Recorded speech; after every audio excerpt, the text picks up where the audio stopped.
are going to start today in John chapter 12. And Sister Donna, today's sermon is entitled Choices. See, I never do that. I never give the title first, but today I do. I have a question for y'all. Mildly rhetorical, but not really. Who is in charge of this world?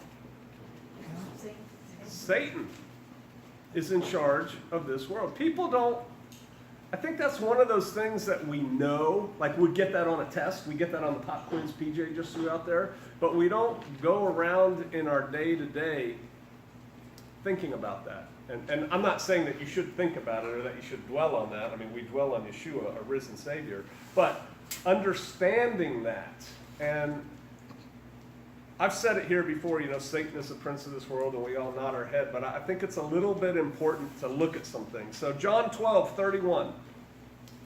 John chapter 12, verse 31. Well, we'll start in 30. Yeshua answered and said, "This voice came not because of me, but for your sakes. Now is the judgment of this world. Now shall the prince of this world be cast out." He is referring to the adversary, to Satan, and he's referring to him as the ruler.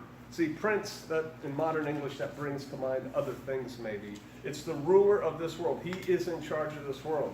Interesting to note, he's not the king of this world. He's the prince of this world. There's a difference, right? Let's go forward to John chapter 14, verse 30, I think. John 14:30. Yeshua speaking. "Hereafter I will not talk much with you, for the prince of this world comes and has nothing in me." There's no sin in Yeshua. The prince has no hold on Yeshua. But who's coming after Yeshua? The prince of this world. He's talking about the adversary. And again, he refers to him as the prince of this world. Go to John chapter 16, verse 11. I feel like a lawyer building a case. John 16, verse 11. We'll start in 8. "And when he is come, he will," this is Yeshua, "he will reprove the world of sin, of righteousness, and of judgment. Of sin, because they believe not on me. Of righteousness, because I go to my Father, and ye see me no more. Of judgment, because the prince of this world is judged." See, we know, Satan knows, we know, Satan's got it coming. His fate is sealed, and he's going to be judged. And so, but there again, he's referred to as the prince of this world. Two more. Let's go to Ephesians chapter 2. Look how fast I turned there. Isn't that amazing? Ephesians chapter 2. We'll start in verse 1. Now this is interesting. I've got a bit of this verse scratched out of my Bible. It was written in my Bible. People ask me on YouTube too, "What Bible do you use, Pastor Joe?" The Companion Bible. It's King James Version. It says, "And you hath he quickened," which means made alive, "who were dead in trespasses and sins." Hath he quickened wasn't in the Bible. It wasn't originally written. It was added. And so you, who were dead in trespass and sin, wherein in times past you walked according to the course of this world, according to the prince of the power of the air, the spirit that now works in the children of disobedience. Again, we're talking about Satan. And you, this is an important verse here for us, and it's starting to get to where I want to take us today. "Where in times past y'all worked according to the course of this world, according also to the prince of the power of the air." So in times past, you walked, you worked, you acted as the world acts, as Satan directs, if you will. But now that you're saved, now that you've come to the fullness of Yeshua, that's not you anymore. Right? That's not you. You're not walking here. I'll use the words again. "According to the course of this world, according to the prince of the power of the air, the spirit that now works in the children of disobedience." So the children of disobedience are the people who are not following Yeshua. And we know Yeshua said, if you love me, keep my commandments. We know what truly following Yeshua is. There is a spirit of disobedience in those people. That's a lot of people. Last one for this bit. Let's go to 2 Corinthians. 2 Corinthians chapter 4. Go back. 2 Corinthians chapter 4. I think we're going to start verse 1.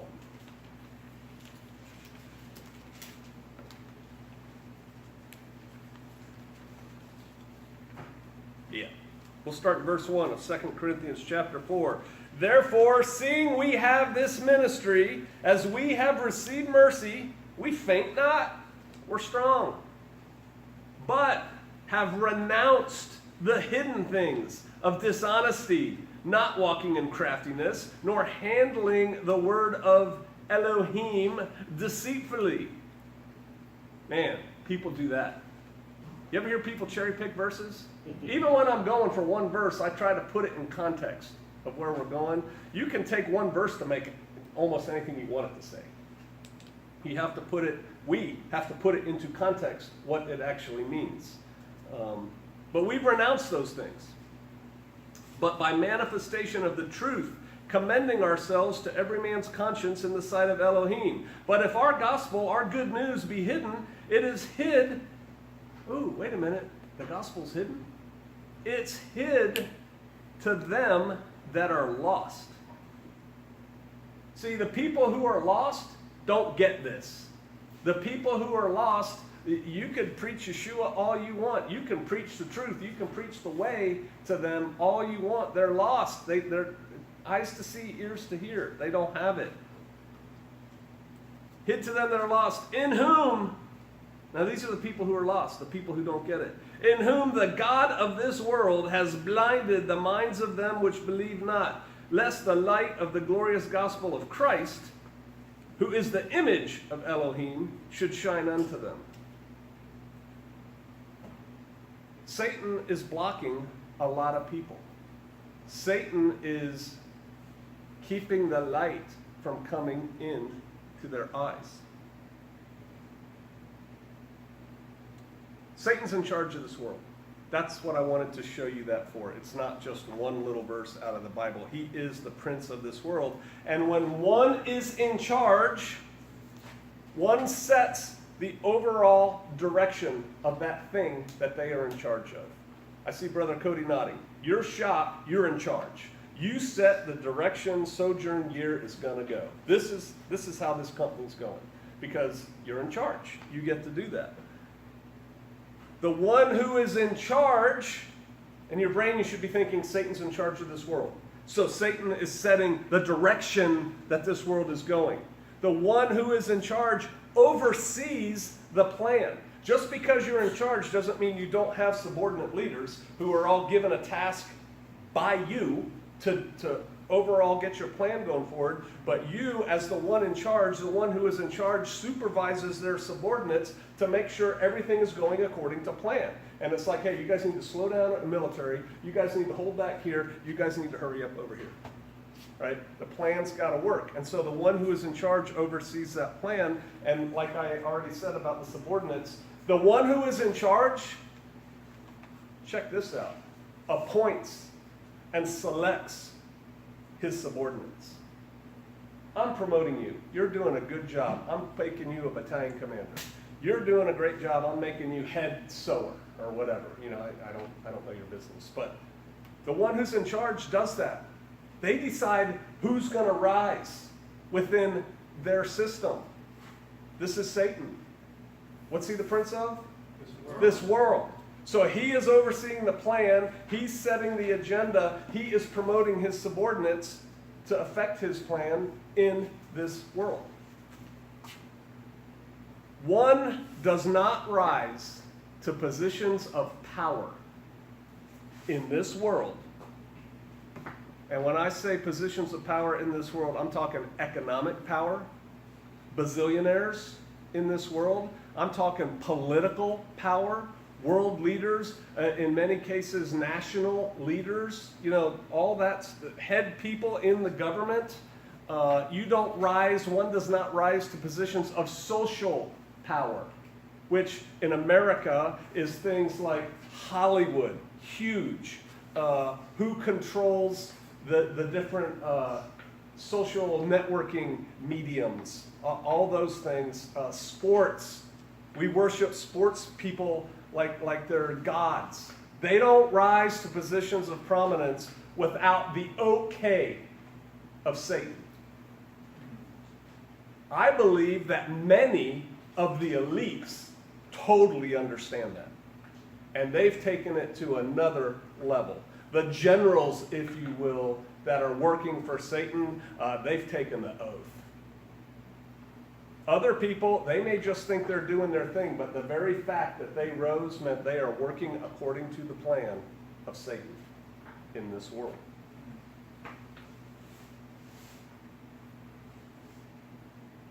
So, I feel like my dad every day. More and more like my dad every day. This world's going to hell, blah, blah. Literally, it is. Right? It should be no surprise that the world is turning into a big hot mess. And that every day, if you watch any kind of news at all, and I don't even have a TV, you're like, oh my gosh, I can't believe this is happening. This is terrible. This should be no surprise that that's happening when you understand, when you internalize the fact that there is a prince of this world and things are working according to the way he wants it to work. Now, here's the good news. Starts with bad news. Satan is the ruler of this world. He's not the ruler of the universe. He's not the creator of the universe. And he's only the ruler of this world because for now, it suits the Father's purposes that he do so. The second the Father decides, no more for you. We just read that. He's already judged, right? That the hammer is going to fall. Yahweh allows Satan to do all this terrible stuff. I couldn't serve a God like that, some people would say, right? The reason the Father allows Satan to do that is because of you. It's so that you have freedom of choice. You get a choice. Now, if people internalize it or they have a particularly horrific thing that happened in their life, and they're like, this is terrible that this happened to me, why would God allow that to happen? That's another whole sermon. That's another whole sermon, and there are reasons for that too. Our ways are not his ways. We don't understand like he understands. That's another sermon. But I'm telling you that right now, you have the freedom to choose. You have the freedom to make a choice. Who are you gonna follow? Satan's time, he's in charge now. Let's go to Revelation 12. He's in charge now, but he's not. His time is limited. 12, I think it's 12:12.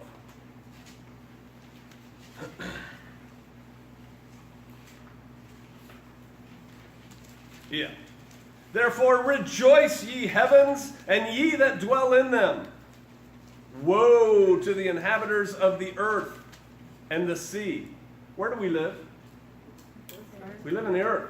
Woe to you. Woe to the inhabitants of the earth and of the sea, for the devil is come down unto you, having great wrath, because he knows that he has but a short time. He knows. He knows where this is going, the adversary. The good news is it's going, right? He has a short time, and then it's game over for him. So you should not wonder why the world is a mess and why it seems to be getting worse. You know that joke, you know how to tell when a politician's lying? His lips are moving, right? That's how you can tell when he's lying. Well, that applies today to the media also. You know how you can tell when the media is lying? When their lips are moving. When they're telling you something, it's almost certainly, partially, if not completely, a lie. They choose what they're going to report. They choose how they're going to report what they report. And everything they report fits their agenda, which is laid out for them by their leader. Everything. Even the cool story about the little puppy dog that saved the drowning 3-year-old boy. What a wonderful, heartwarming story. Because that makes you want to go there. Because, oh, I love that channel. They show these good stories, and the rest of the garbage will go into my head. Everything they do is to support what they're trying to do. They're only rising to a position of prominence and power because Satan allows it. He wouldn't allow them to get to these positions where when you turn on your TV, you have a choice of 6 things that you can watch. There's a reason that you get that choice. Some of you have kids. You have a very young kid. We used to do a thing with our girls because we wanted our girls to grow up and make good choices. So we'd go to Walmart, I know, and we would pick out 2 dresses. They come on the hanger for little girls, these cute little girl dresses. And this one's pink and has a flower on it, and this one's red or maybe green or whatever and has a bird on it. And we're like, which one do you want, sweetie? And she goes, I want that one. And you're like, okay, good choice. We didn't show her this one that was like black and silver and looked like a stripper's outfit for a little girl. She didn't have that choice. She had this choice. That's the choice she had. Well, that's the choice that you're presented on TV and other media. TV just shows how old I'm getting. They lie. The media lies. Has anybody here, besides me, been trained to lie? Yep. Been trained to lie. Believe it or not, there are courses out there on how to lie, and there's a reason for it.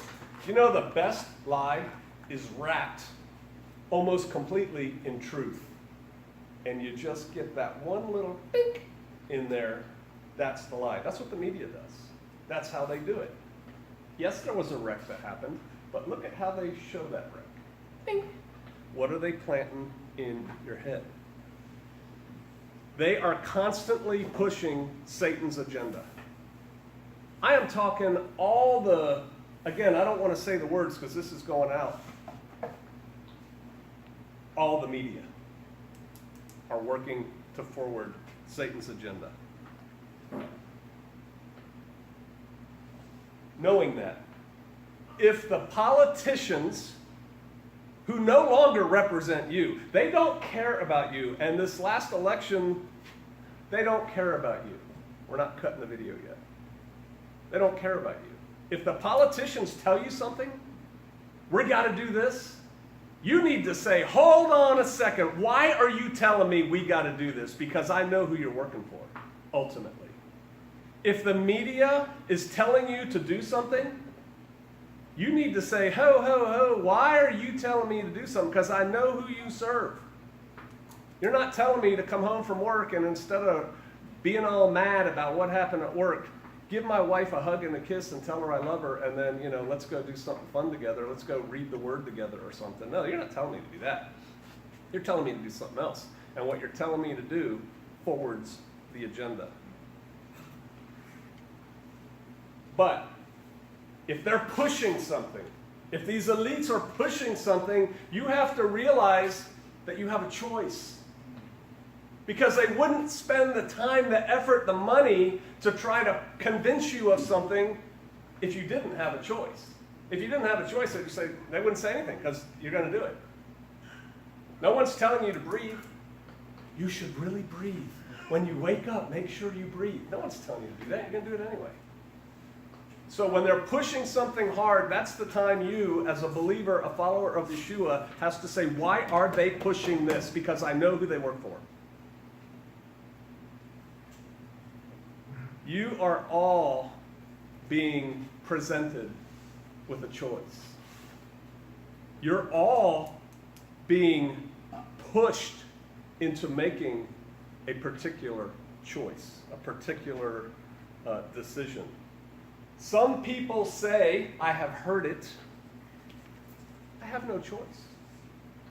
I had no choice. That's a lie. When somebody says they had no choice, that's a lie. Whether they know they're lying to themselves and you or not, it doesn't matter. It's a lie. I tell people the only way you have no choice is if you're chained to a wall. Other than that, you have a choice. The Father created you with free will.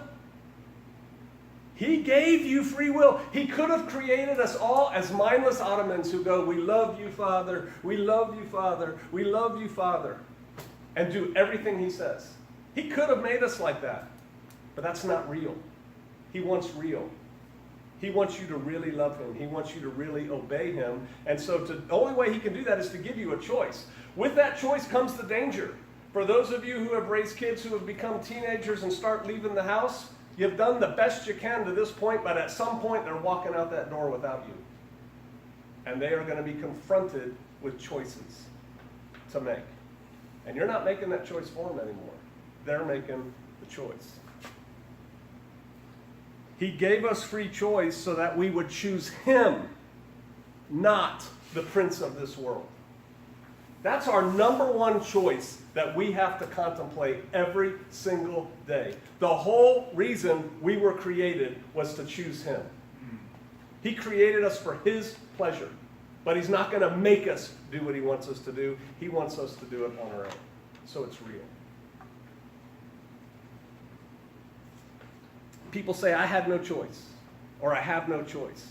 It's a lie. What they have is an extreme fear of, dislike of, the perceived consequences of the other choice. That's why they say, I had no choice. I had no choice, or this terrible thing was going to happen. You could have let that terrible thing happen, so therefore you did have a choice. And you think that terrible thing's going to happen. You don't know that the Father's not going to use something else to solve that. That's what people are really saying when they say they have no choice. But what happens when they say they have no choice, and I see this in everything, they are making an excuse and building a wall so that they don't have to do the right thing. That's what they're doing when they say I had no choice. Because if they wanted to do that thing, they wouldn't say I had no choice. They're like, heck yeah, I did that. I'd do it again. No, instead they say I had no choice. Because they're trying to pretend they didn't want to do it. But guess what? They made a choice, therefore they wanted to do it. Y'all are being pushed to make a choice. We are being pushed to make a choice. A worldly choice.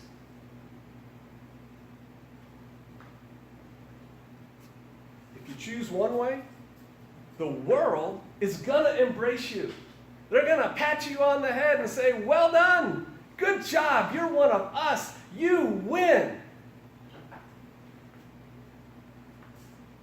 And if you choose the other way, oh, no, wait. You win. We'll allow you to keep your slave job. Oh, think about that. That's another whole sermon. We'll allow you to continue to come and work on the treadmill for nothing. If you make the right choice. That's what they're saying. And quite frankly, they will allow you, if you make the right choice, to keep your job for now. For now.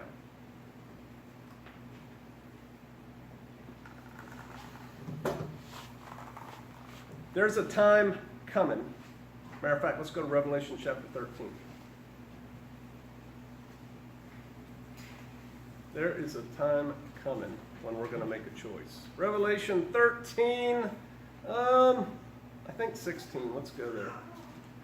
Revelation 13, 16. And he causes all, this is the Antichrist, both small and great, rich and poor, free and bond, to receive the mark in their right hand or in their foreheads. And that no man might buy or sell, save that he have the mark or the name of the beast, or the number of his name. Here is wisdom. Let him that hath understanding count the number of the beast, for it is the number of a man, and his number is 666.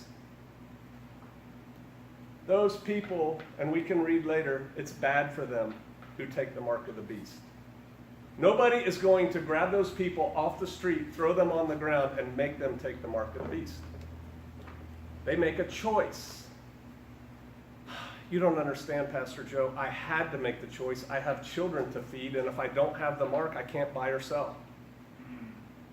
And quite frankly, it says there, you can't buy or sell, but it's not just buy or sell.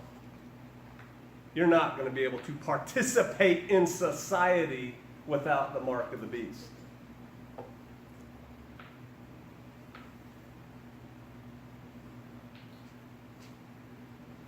It is Satan that is forcing the choice, attempting to force the choice, because he, the great copycat, is trying to sift what he calls wheat from chaff, what he calls goats from sheep. He is trying to get people to make a decision for him. And quite frankly, the way he looks at it is not so much make a decision for him, but against the Father. That's what he's trying to do, to force that choice. He's trying to separate his people, and they are his people, from Yah's people. Binary. You're either with Yah, following Yah, or you're following Satan, whether you realize it or not. You could be the nicest little old lady in the world. It doesn't matter. If you're not with Yah, you're not. And the adversary is trying to force that choice. It's not just the Father who separates and sifts and sorts. The adversary is doing it too. And it's happening now. It's going on now. Separating. Separate. What's the Hebrew word? Anybody know? Kodesh. How's it translated in the King James Bible most of the time? Holy. Holy means separate, set apart. Most people out there in YouTube land don't know that. Let's go to Leviticus 11. Leviticus chapter 11.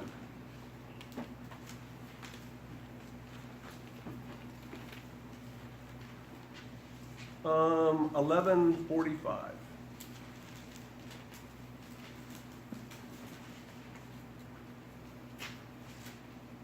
Leviticus 11:45, for I am Yahweh your Elohim, ye shall therefore sanctify yourselves. Does anybody have a different word in their Bible? Sanctify comes from Kodesh, set apart. You shall set yourselves apart, and ye shall be holy. Kodesh, you shall be set apart, for I am set apart. Neither shall ye defile yourselves with any manner of creeping thing which creepeth upon the earth, for I am Yahweh that brings you up out of the land of Egypt to be your Elohim. Ye shall therefore be holy, be set apart, because I am set apart. Set apart from who? Everybody else who's not with Yah. We are called to be set apart from everybody. We are called to be set apart from the world which is controlled by Satan. I'm preaching to the choir right here because y'all are here. You've come out of her, my people. You've come out of those cities and built-up areas where in many cases you had better jobs. I get it.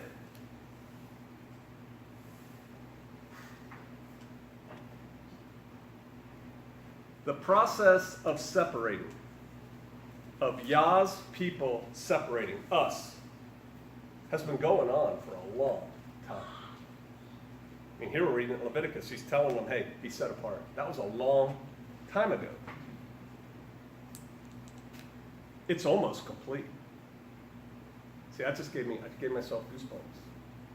The separating is almost complete. We're coming to the end of the separating time. Have you ever heard not making a choice is a choice? If you don't make a choice for Yeshua, you made a choice. And the time for that choice is coming to an end. As we reach this culminating point, this end time, choices become more difficult because the consequences of that choice or not that choice become more dire, more serious. It's like, before I could just say, I have decided to follow Jesus. And that was a choice. Well, now you're having to put your mouth, your body, your feet, your whatever, where your mouth was. You're having to act on your choice. You can't sit on the fence anymore.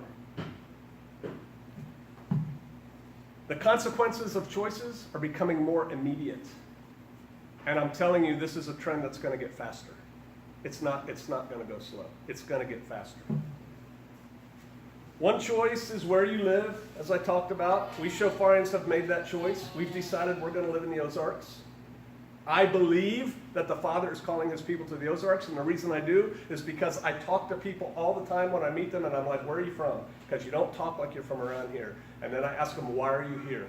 And in almost every case, it has something to do with the Father leading them here, and they're usually hardcore believers. The Father's leading his people here.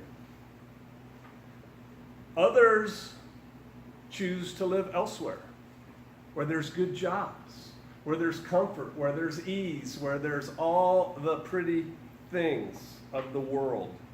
Go to Revelation 18. I know we're flipping a lot today. Revelation 18.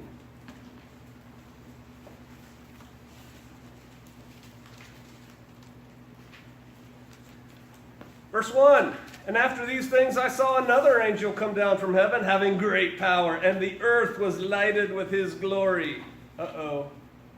And he cried mightily with a strong voice, saying, Babylon, you know, that place where everybody works, because that's where all the nice, cool things are. Babylon the great is fallen, and has become the habitation of devils, and the hold of every foul spirit, and a cage of every unclean and hateful bird. For all nations have drunk of the wine of the wrath of her fornication, and the kings of the earth have committed fornication with her, and the merchants of the earth are waxed rich through the abundance of her delicacies.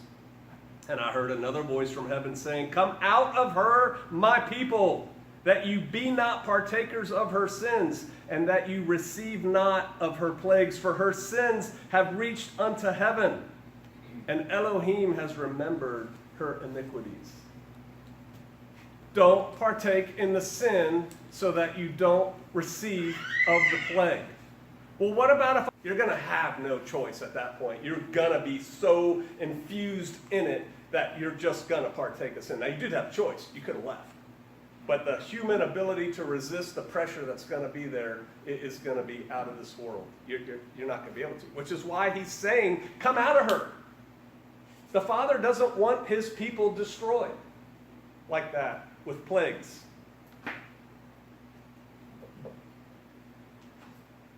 There's consequences. Look at verse 6. This is for Babylon. Reward her even as she rewarded her, and double her double according to her works. And the cup which she has filled, fill her double. For as much as she has glorified herself and lived deliciously, so much torment and sorrow give her. For she says in her heart, I sit a queen and am no widow, and shall see no sorrow. That's what they're saying. Oh, I got it going on, baby.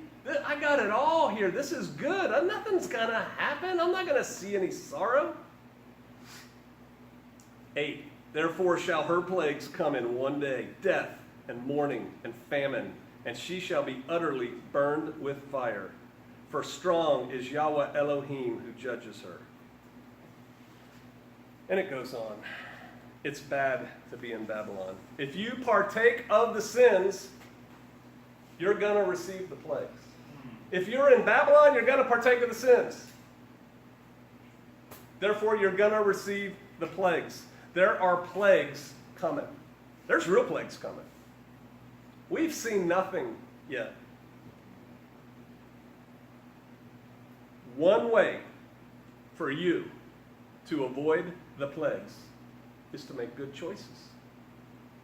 And the best choice you can make, as we're reading here, is to be set apart. Don't be with that mess. Don't be where that stuff is. Be ye holy, for I am holy. That's what Yah says. We got to be set apart, because you can't get the plague if you're set apart. How did it get there? It's got to come from another person.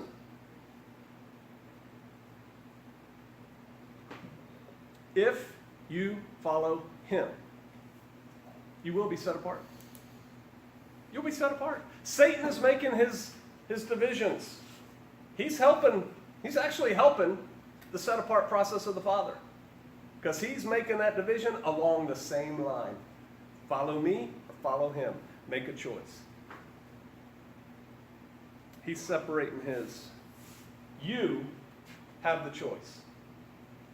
Who are you going to follow? Which way are you going to go? Let's go to Revelation 12, verse 12. Revelation 12, 12.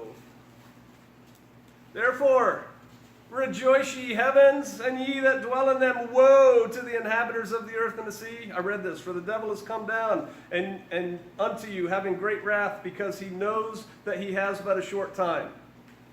Okay, so that's bad. Now, let's look at this. And when the dragon saw that he was cast to the earth, he persecuted the woman which brought forth the man-child. We talked about this when we went through Revelation. Basically, the woman at this point represents the true church, the true believers. So what happens to her? Sweetness and light?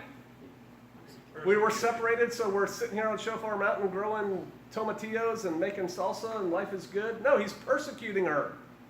The dragon is persecuting the church. And to the woman, were given 2 wings of a great eagle, that she might fly into the wilderness, into her place. It's a place of safety, where she is nourished for a time, and times, and half a time, from the face of the serpent.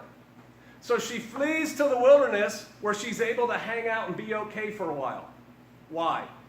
Because the serpent, the dragon, the devil, is working where all the people are first. And where all the people are is in the built-up areas that they just told us to come out of. That's where it's going to happen. And if you're there and you're a believer, you're going to be sorely persecuted. And so a way is given for the woman to fly to the wilderness. But that only lasts for a while, because then in verse 15, the serpent cast out of his mouth water as a flood after the woman. Typically, water in the Bible like this means people. So there's people coming for her. Who's hiding in the wilderness? Uh-oh. They finally found out where you are. They're coming for you. A whole flood of people is coming. That he might come after her and might cause her to be carried away in the flood, get destroyed by the people. But check this out, 16, the earth helped the woman, and the earth opened her mouth and swallowed up the flood which the dragon cast out of his mouth.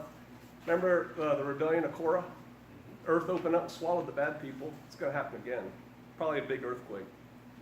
And the dragon was wroth with the woman, and went to make war with the remnant of her seed, those who remain at this point of the true believers. And this is who they are: which keep the commandments of Elohim and have the testimony of Jesus Christ.